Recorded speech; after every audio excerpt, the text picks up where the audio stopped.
Saints. I'm resident of Collegial Saints for YouTube. I'm joined by my buddy Gordon Dymowski, my buddy Patrick McCray. We're here to discuss episode 72 of Dark Shadows, narrated by Alexander Moltke, obviously, written by Wallace, directed by John Sedgwick. I love how in this episode you have literally Victoria and Carolyn fighting. Carolyn instigates it because she knows that she was brought back to the house by one Bert Devlin, that rascally devil. So what did you guys think of Carolyn and Victoria's little spat? Gordon? I don't know. I didn't watch it. What episode? Is this episode 72? Yeah. Well, I mean, this is the Mrs. Johnson episode. I remember that stuff. The rest, Carolyn and Victoria stuff's kind of generic. I mean, it's good, but it's sort of the same thing that gets repeated again and again and again and again and again. Because it was still at a very formulaic point as a show. Yeah, I mean, the Mrs. Johnson stuff, the only thing I remember is she complained about the mayonnaise not being fresh. The mayonnaise stuff's very funny. I mean, but that's it. I mean, this is a basic, it's a 1960, it's not Dark Shadows. It's not even walking towards Dark Shadows at this point. You know what I mean? It's not like, you don't see the writers going, hey, maybe we can go that way. It's basically, it's just, in my opinion, just basically generic 60s soap opera. Well, this is, there's a reason I chose this episode. I could have chose episode 71. This is 2 episodes after Josette's ghost comes out of the portrait.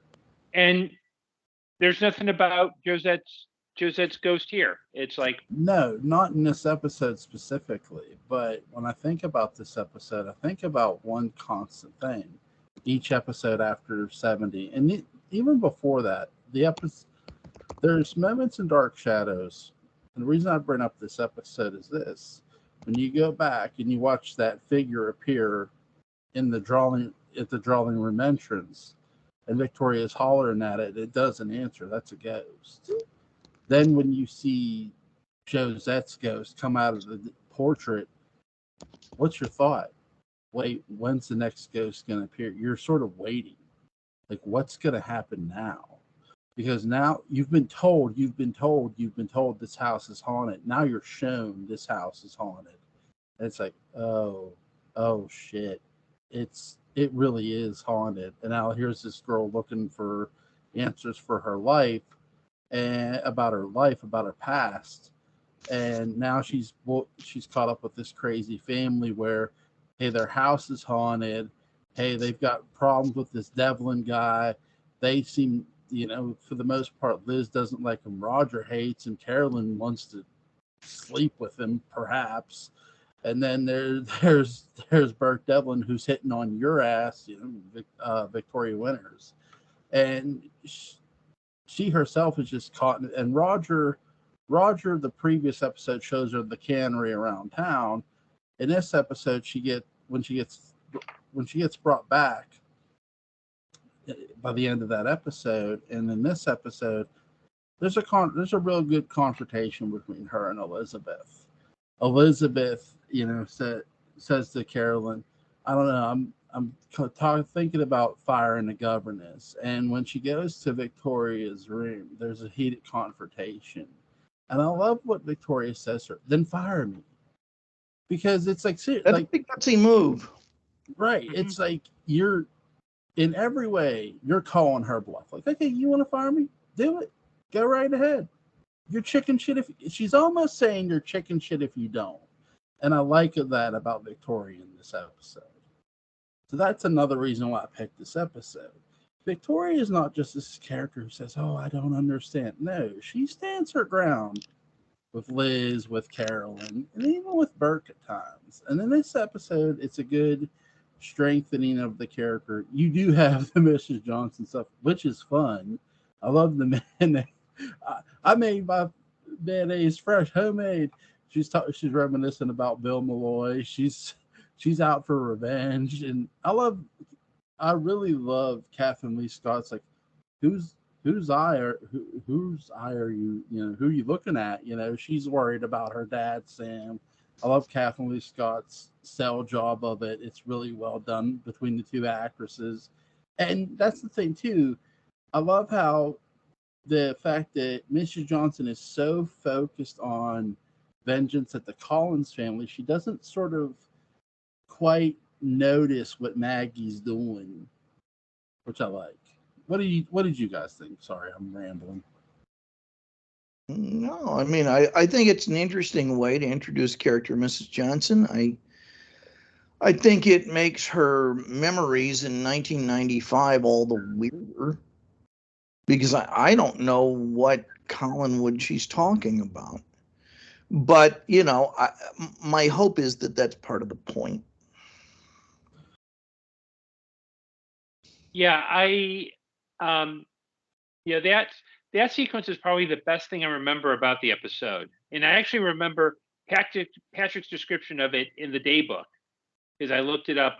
I didn't watch the episode because, to me, first 100 episodes of Dark Shadows, it's not Dark Shadows. It's just kind of soap opera straining to become Dark Shadows. But yeah, that was the thing that struck me was, and I think Patrick, you had a theory that like maybe Bill Malloy was Harry Johnson's father. Or something like that. Well, maybe. I mean, that's if Bill was, anyway. I have theories about Bill being a confirmed bachelor, and I guess that's what they call headcanon. But I don't know. There's just something about him hanging out a lot with Sam Evans and Burke doing figure modeling and stuff like that. That just seems maybe I made all that up. Is that in the show? Yeah, it is. Okay, well, yeah, sure. Perfectly normal activities for a middle-aged bachelor. Well, that's the thing. He would model for Burke, that he would pose for Burke or for Sam Evans. Burke would pose for Sam Evans, and Sam would draw it. And when you hear that, it's like, wait, what? But also in this episode, did you catch what Maggie said to Mrs. Johnson? Are you gonna go live with your daughter? Yeah. So no mention of a son, but a mention of a daughter. What did you guys think about that? I think that was one of those lines that later writers just kind of forgot. I don't think there's. Unless, yeah. I think they may have. I think the writers may have changed this later on to her sister, because they say, I think they say her daughter in Boston, but her sister's also in Boston too. So it's like, I think the writers just changed. Well, let's just say it's her sister. Or maybe we have a Chinatown type of situation. That's I'm maybe we do. I don't know.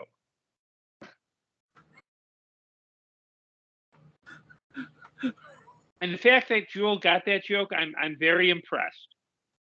I've seen the movie and I own it.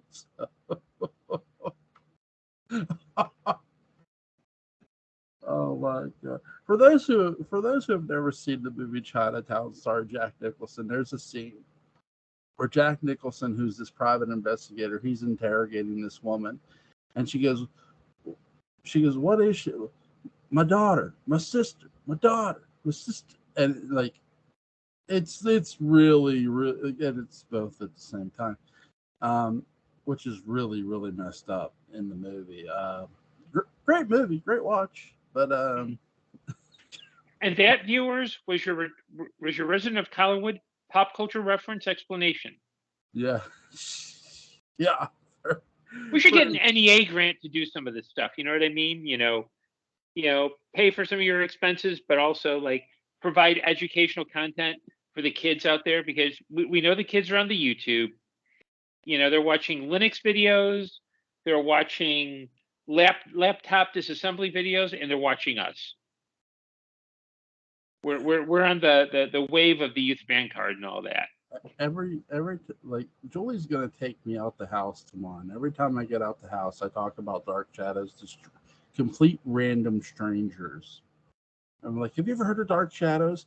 I'm like, yes, and they're like, and then when they say no, I'm like, well, yeah, you were featured on that one episode of Cops, weren't you? You're that guy.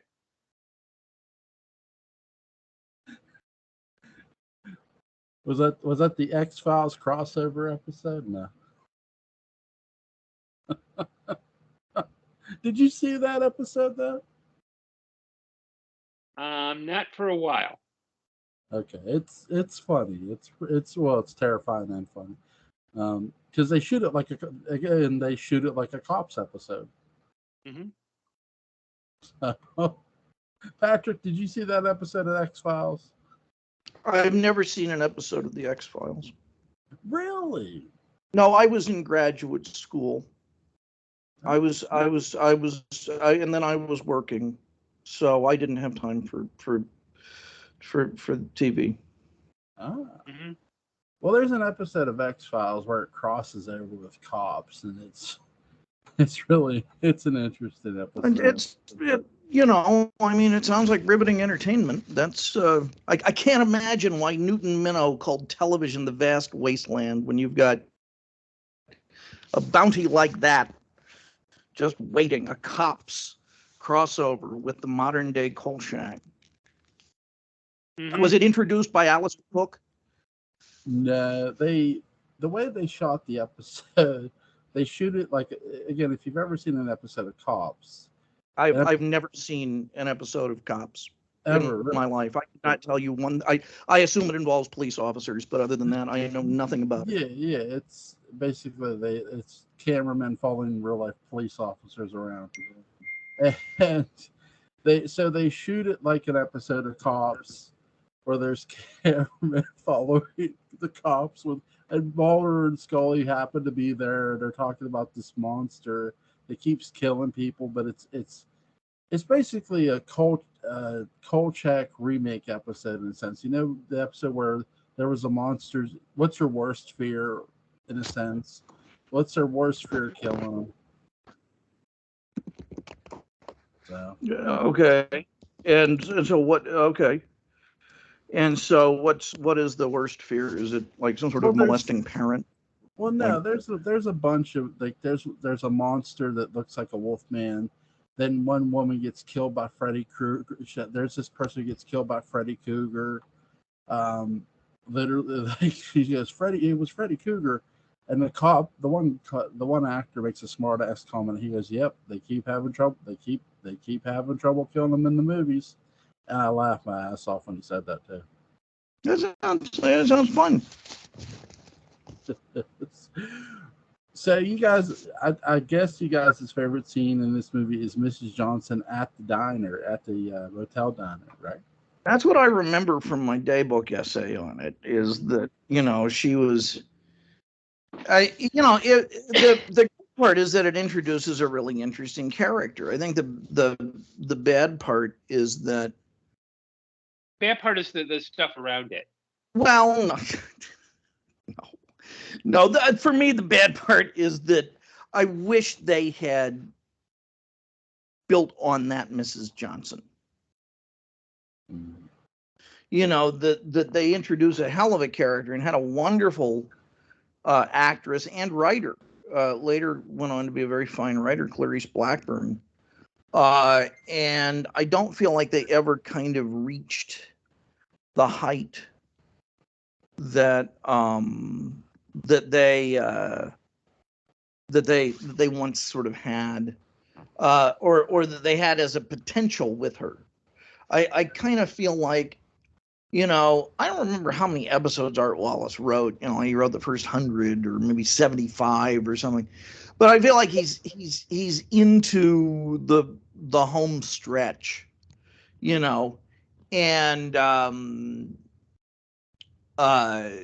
so as a part of being into the home stretch on that, I think he was trying to set up for future writers as many interesting characters as he thought he was going to be able to pull off and establish for them, not knowing that it was going to become, about characters entirely different. It's kind of funny.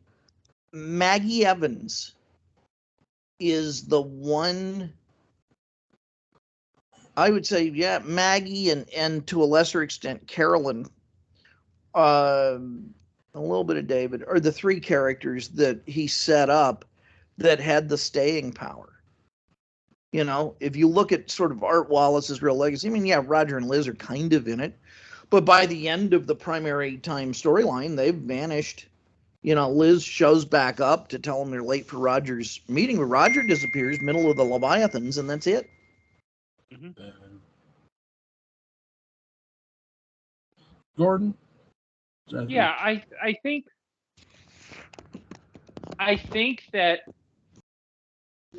my big issue, I think, is that it's because Wallace is kind of trying to set up all these characters, and that he maybe his contract was for the initial 100 episodes. There really isn't. There's a lot more promise than delivery in his writing, and he sets things up, but there's never a sense of. It just feels like very blah soap opera, and very blah 60s soap opera. Once you hit like the hundreds, you're starting to see that the show is like realizing, oh, maybe we can do this. Oh, maybe we can do that. So when you get to the Phoenix storyline, it might not be the best version of a supernatural storyline, but it's at least going like, hey, here's something we can do. There's a mine here. The other thing you have to keep in mind is 100 episodes in, if you're doing 5 episodes a week, that's only, at 70, that's only like about 14, 15 weeks. There's really not much you can really do in that time. That's like 3.5 months or so. Yeah, I mean, and soap operas tend to, you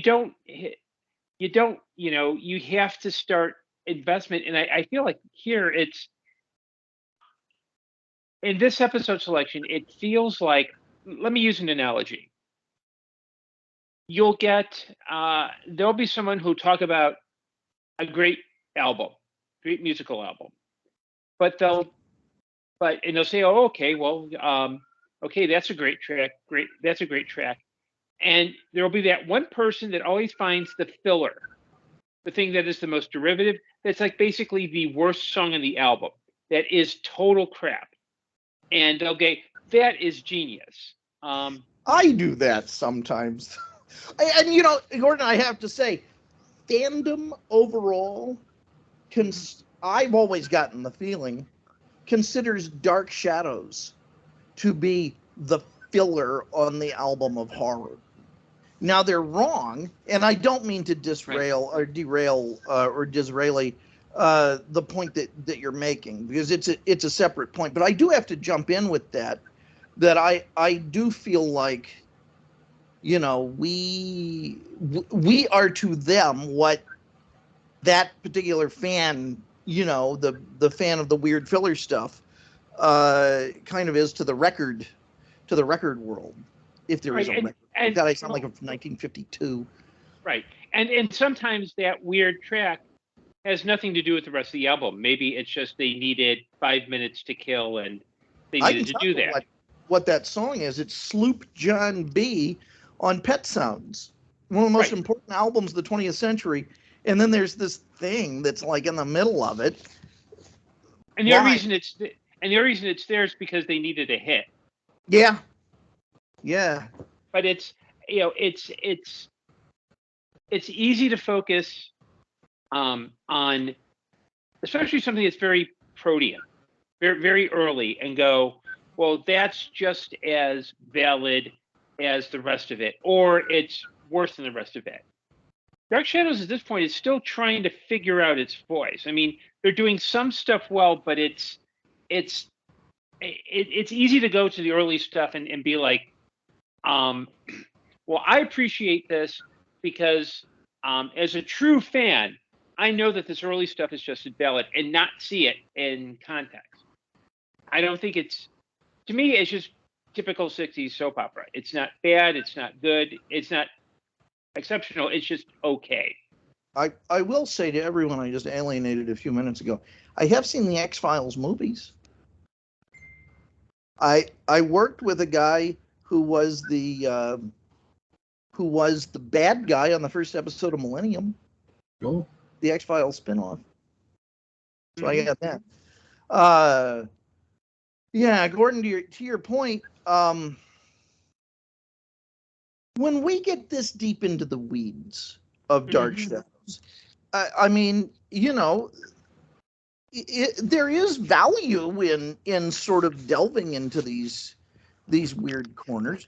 What would you say are the important questions we should bring to episodes like this?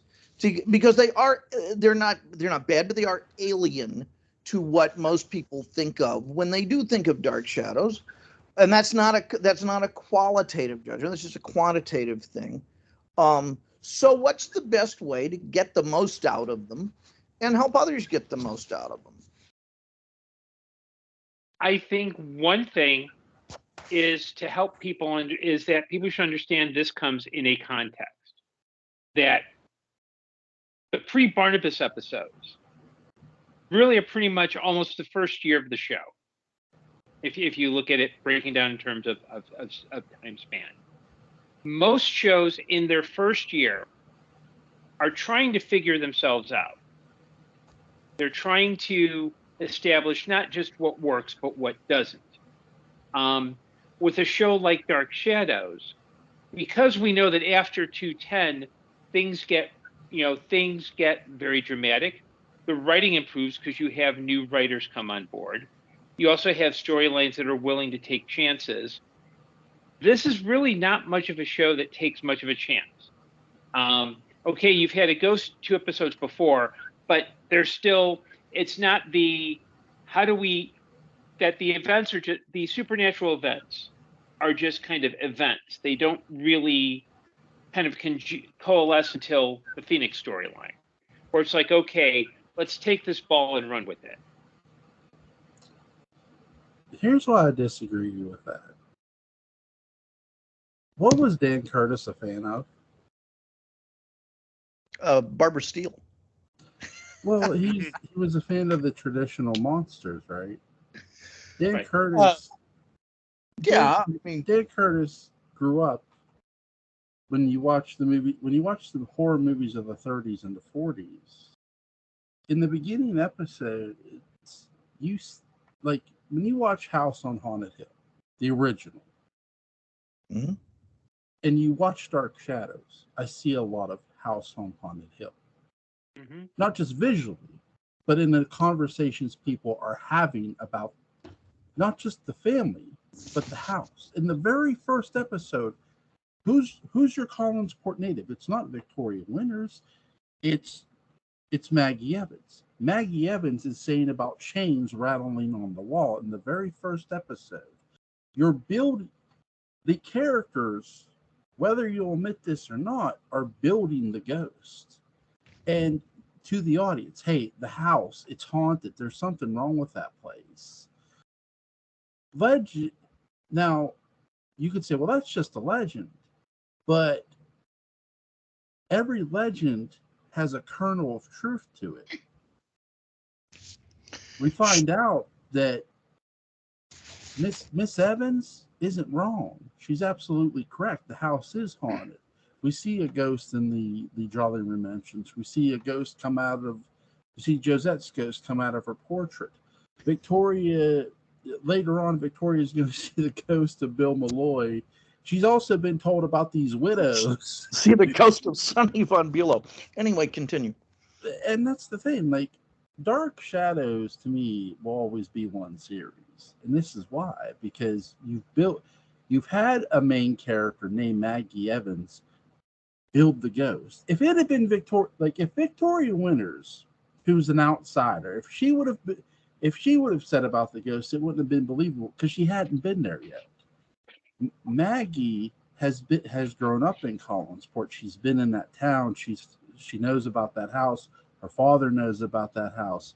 So for her to see an outsider and say, "Hey, that house you're going up to, yeah, don't go. Go back home. The chains were out on the wall." It's like, oh, so you're telling me there's ghosts in that house? And that's where I sort of see it differently, where it's like, okay, I see what they were doing from the beginning.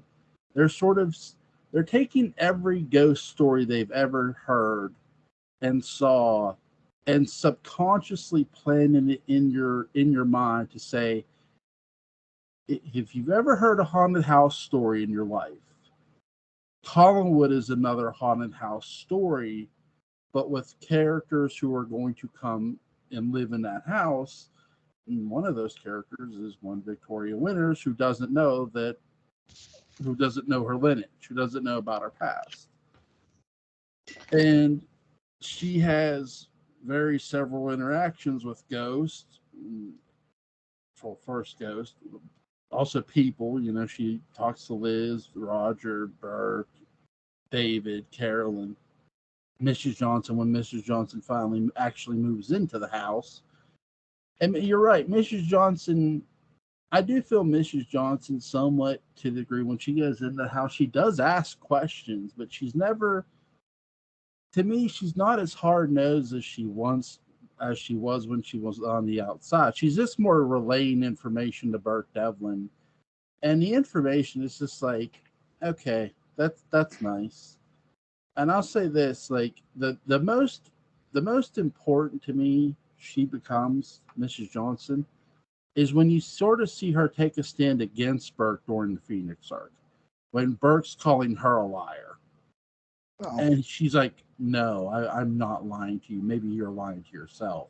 And I think Clarice Blackburn's a hell of an actress. It's like, I do wish they would have did a little more prodding with her in the house, a lot more actually, and had her sort of be like, okay, she surely has heard about these ghost stories, right?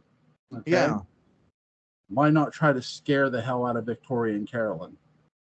You know what I mean? Like subconsciously plant, like there's a ghost haunting you, and when they asked her about it, I didn't hear anything, and then maybe she tells Victoria, you know what this is? This is Bill's ghost haunting these people because they did something to him. And I do think they could have set that up a lot, but they could have did that, but they don't. They don't do that with Mrs. Johnson, at least. Go ahead, sorry. No, that's okay. You made some very good points and very interesting points, and I've been trying to jump in for quite a while here, and this was your 9th configuration, my friend. Put Clarice Blackburn in that bar against those bikers. Let's see how she does. Jewel, I have what I think is a very good response to a point that you made. Yes. And I want you to take this to heart, because I think this is really important. And this is about why I feel it really kind of is 2 different series. Okay. And this is going to specifically address your haunted house ghost point, which is a very good point. So Laura is kind of a midpoint. Yeah. Laura is a ghost, essentially, a spirit of some kind, right, who thinks she's human or pretends to be human, kind of has the guise of humanity. But we ultimately know that she is something completely otherworldly, Okay.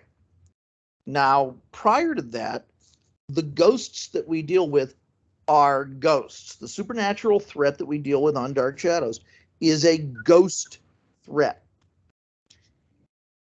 After that, who embodies your major threat? Supernatural threat on the show.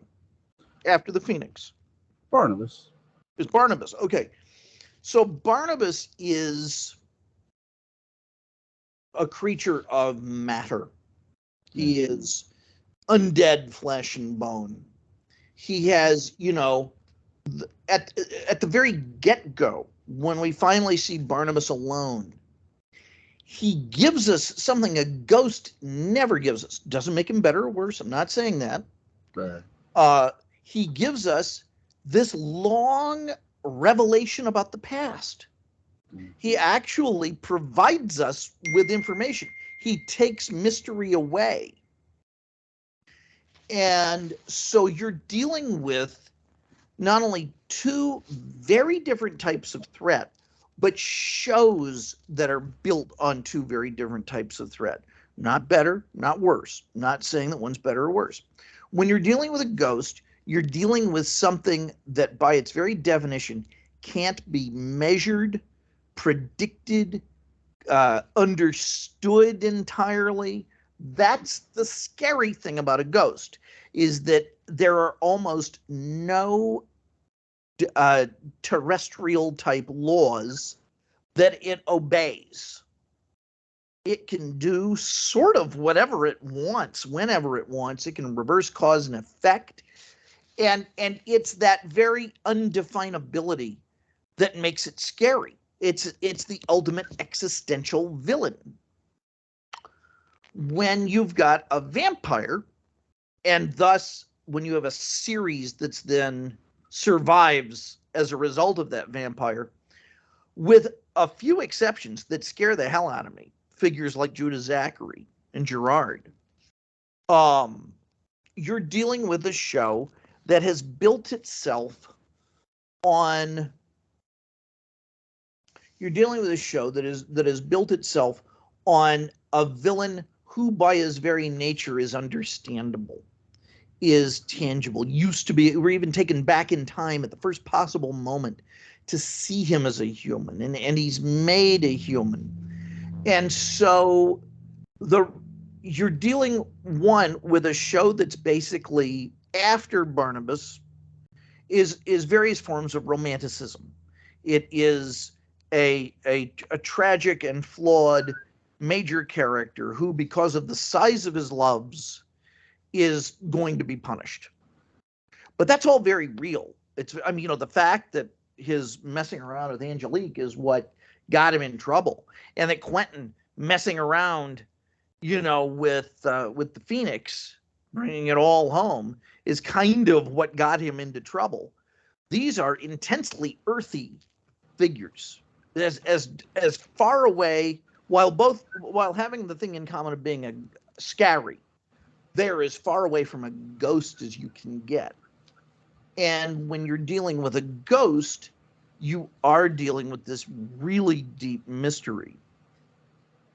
If you ask me what I find scarier, the ghost.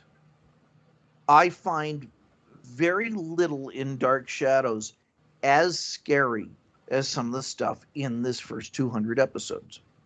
And that's the God's honest truth.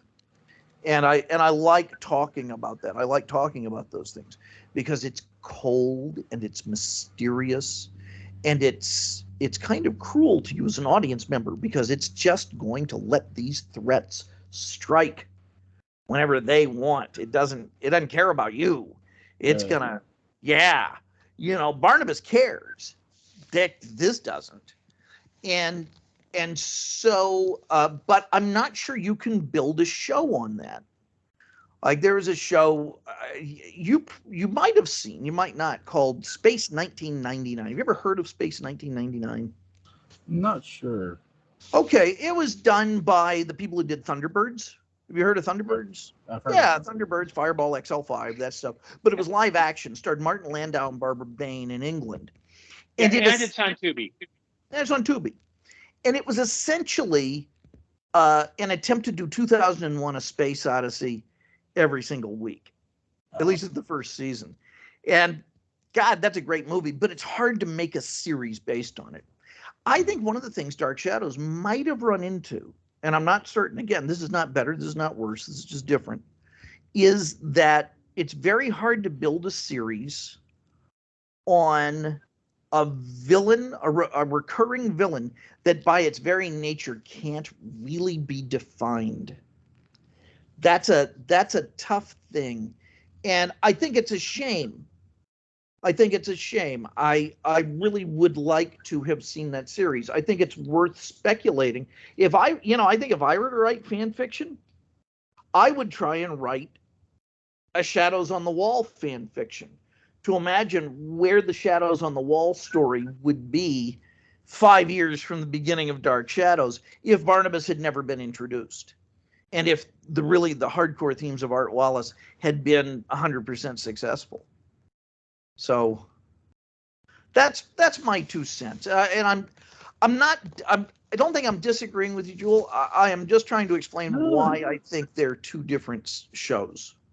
No, I respect you guys' opinions. Well, let me, if I may, I wanted to give a second answer to Patrick's question to me about what it would understand. And that is Dark Shadows, because of it's so long, you can break it up into storylines. And that sometimes storylines that work for people don't work for others. And that you can eat, and that sometimes insisting that someone have to like something or have to appreciate it, despite the length, is one, to me, it's very gatekeeper. It's basically, you're not a fan of Dark Shadows if you don't like this particular aspect. So my example is, I love classic Doctor Who. The first year and a half of the show with William Hartnell, I have a hard time watching. Not because any of it's bad, but it's done in a very old school, it's basically theater on television, where it's just basically, it's not even like Dark Shadows where you can get like close-ups of eyes, and they do a lot more visually with what they have. It's just, to me, it's dull. I've had people say out loud, well, you have to like William, you have to like the whole thing. You have to like classic as well as the new stuff. You have to watch it from episode 1, from Unearthly Child on through all 30 some years. And I usually have to say, because I run a social group around Doctor Who, well, if that's your attitude, there's the door. All it cares about if you like Doctor Who. Not only do I welcome them to let the door hit them in the ass, I also invite them to turn around and let them hit them in the bro basket. But anyway, back to my point. I think it's very easy to see it as all the same. I see that those first 210 episodes as Dark Shadows is trying to figure out what it's going to be. And you can see times where you can see, okay, here's a plot thread that we can take later. And part of it was also done out of desperation because the ratings were just not there. And I think that introducing ghosts are also part of Gothic literature. You've got the spooky old house, strangers, strange noises, family drama. So I'm not sure how intentional.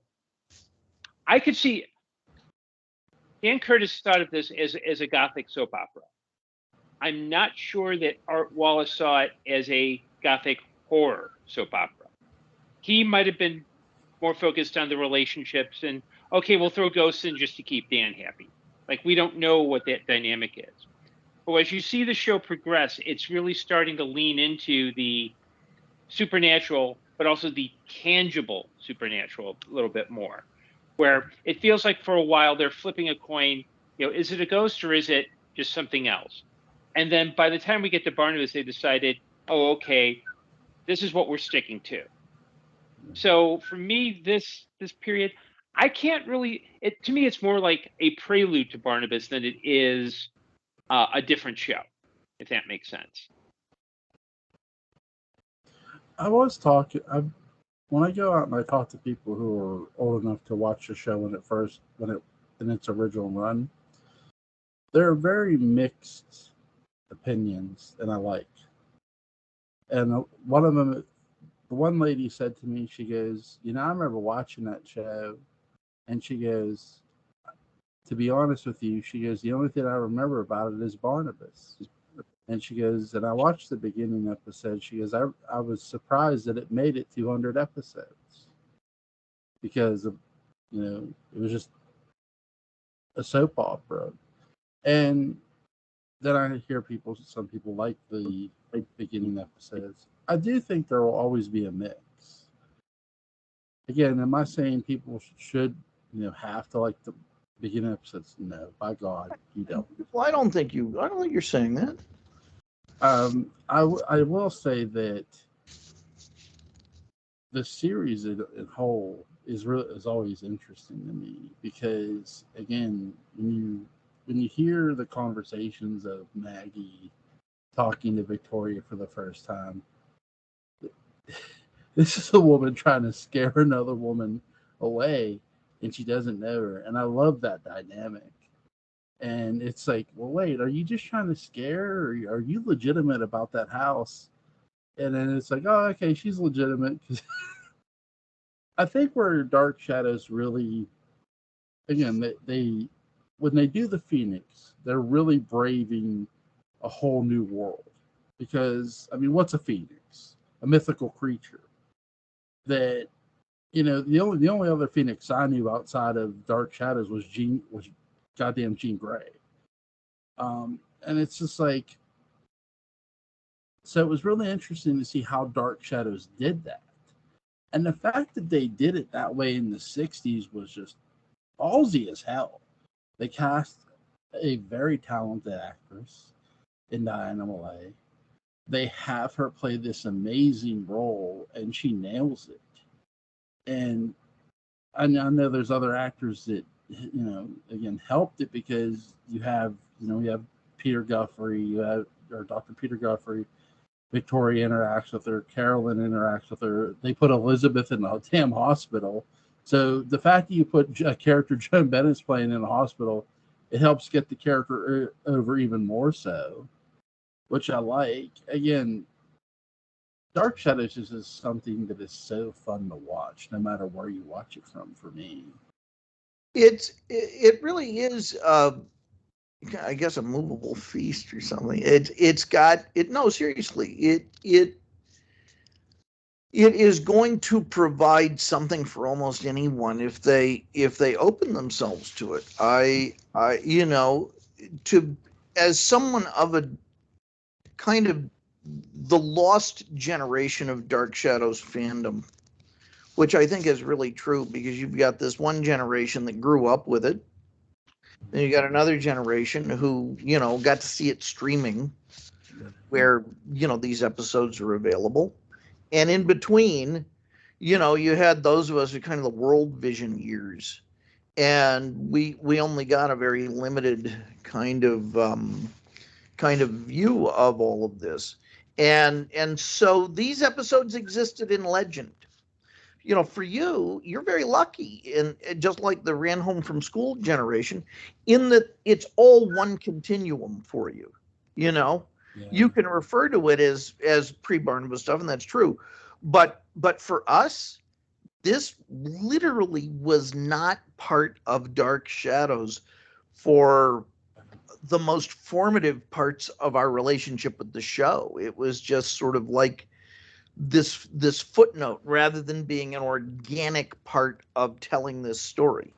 So you really lucked out. You guys aren't the first person to actually tell me this. And I'll give, my mom said something to me when I got to the Barnabas episodes, and she said this too. She goes, those episodes are the episodes I remember most. And I said, and she goes, I don't want to tell you why. I just want you to see it and experience it for yourself. I don't want to ruin anything for you. And because prior to Barnabas, I told her where I was. I was at the Phoenix Arc. She goes, oh, so the vampire didn't show up yet. And I'm like, what? Vampire? She goes, yeah, you're getting there though. And when I got there, I asked her again, I said, well, what do you remember most about this show? She goes, Barnabas. She goes, that's the vampire. She goes, you'll see. Like, I'm not going to spoil it for you, but you'll see why. And, I did. I got why my mom said that. So. Yeah. Mm-hmm. Yeah. What a wonderful experience to have had. And what a great coach that you had to just sort of take you on that journey with them.